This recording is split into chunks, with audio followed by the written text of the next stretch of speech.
What's up, guys? And today I'm going to be doing a Percy Jackson reading.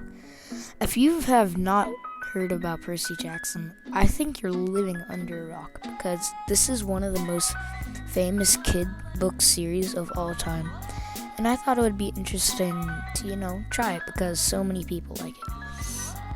Now, in this tier ranking, I have not read the Kane chronicles yet, so I am not gonna be listing those, but in our ranks, the best one is talented, brilliant, incredible, amazing, show-stopping. That's for the book that was so good that if you read it 100 more times, you would still think it's good. Second is Apollo's haikus. Yeah, they're pretty good. I wouldn't say they're like the best of all time, but they're still really good. Then the chapter names are like they're decent. Like, I wouldn't say they're like my favorites. I mean, like, I'd read it a couple times, but then I'll probably never read it again. But okay. The next one's Meg's rapping. So that's like okay. Like, you probably read it once and probably like, okay, that's fine. Like, Rick Warren probably could have done better on that. Then second to last one's Percy singing. This book is like, you read it once and you're like, no, this is not for me. Then there's Octavian Could Do Better. This is horrible, awful, disturbingly bad. But in the end, all Percy Jackson books are good, but Octavian Could Do Better is like, it's just bad. Okay, so let's get started. We get started with Trials of Apollo, the first book.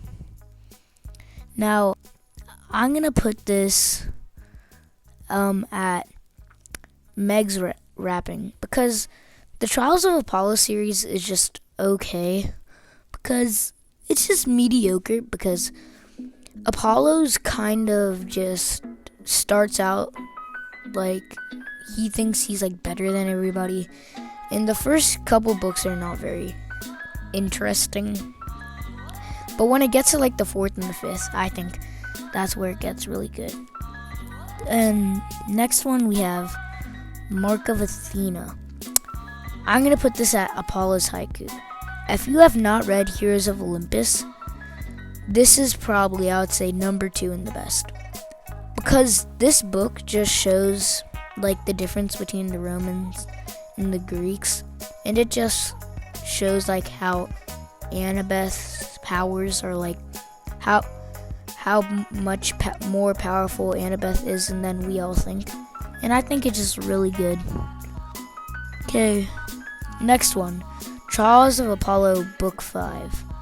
Now, I think this is gonna be chapter names because, in my opinion, the 5th book of Trials of Apollo is really good. Not really good because it's in chapter's name, but it's probably the best Trials of Apollo one. Like I said, this is probably my least favorite series of the Rick Warden, but it's still good. Okay, next one we have House of Hades.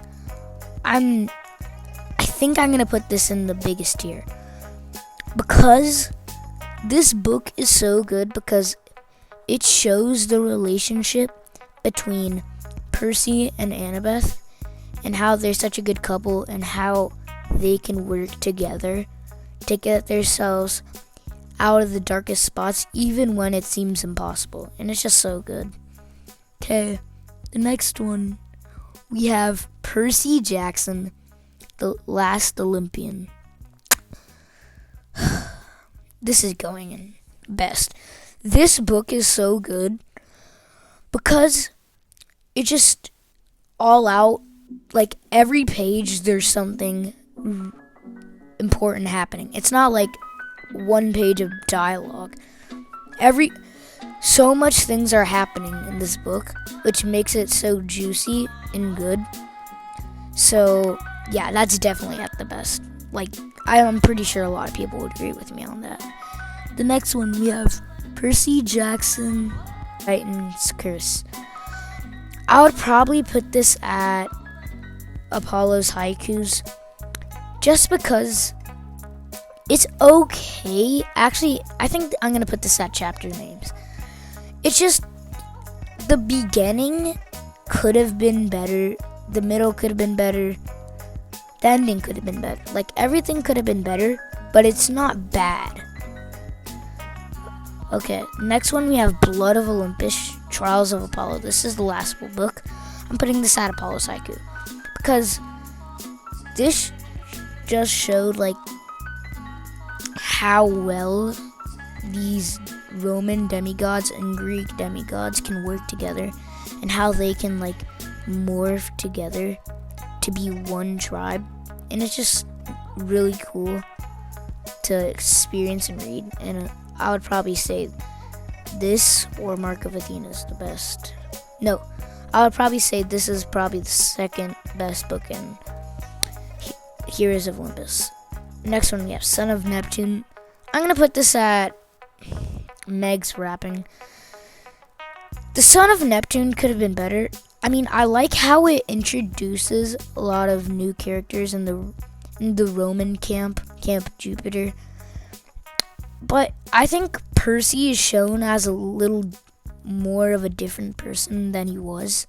He's like a lot, like he acts a lot more different. Like, and it just kind of throws it at you. I don't know if that's a good explanation, but yeah. Next one, Magnus Chased the Ship of the Dead. Now, I'm currently reading this, and I'm not finished with it yet.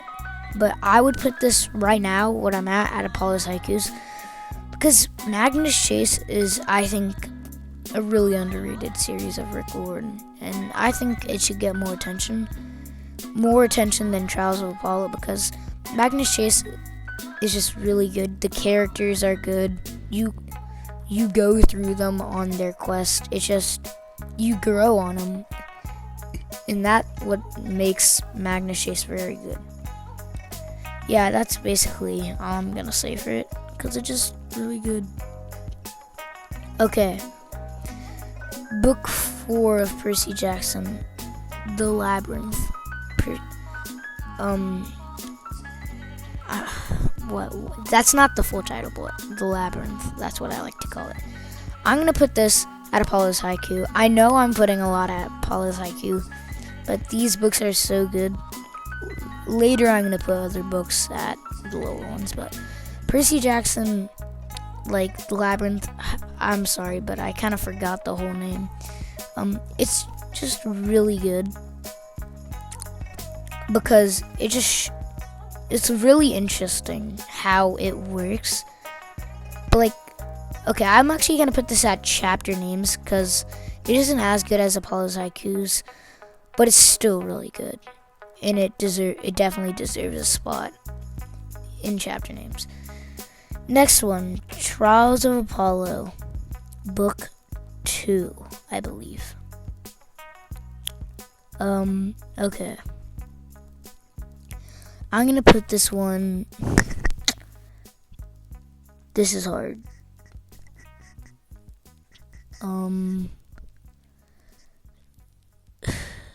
Percy singing. I'm sorry.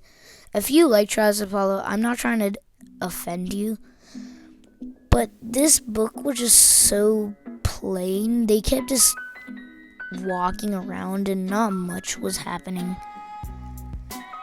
And just, I think, personally, that it could have been much better. So that goes into Percy's singing. Next one, Percy Jackson, the Lightning Thief. This is a classic. So this started the whole thing. I know it might not be up to the caliber of the highest, but Percy Jackson, the Lightning Thief started the Percy Jackson series, which is now all of this. So you have to give it credit that it was good enough that Rick Riordan would have more books coming out. So that's in the top tier. Trials of Apollo, book. Oh shoot, this is book 2. Oh, I'm sorry, guys. So this one's book 3. I'm sorry. But book 2, again, honestly, these are kind of the same because they're not really doing anything. So I'm gonna put them in the same category because, again, Trials of Apollo could have been better. A little disappointed on how it ended. Lost Hero, Heroes of Olympus. Now, hear me out. Heroes of Olympus is a good series, but there was something about this book that makes it like Octavian could do better. The Lost Hero, it kind of just throws the story behind, like, in front of you. You don't know what's happening. You have no clue, like, how this is gonna play out. You have no clue how this connects to anything with Percy Jackson, and it's kind of and you have to wait until, like, kind of the end to realize, oh, this links into Percy Jackson. But the beginning is very bad. Could have done much better. Okay, Trials of Apollo, book 4. Okay, this, I'm gonna put this in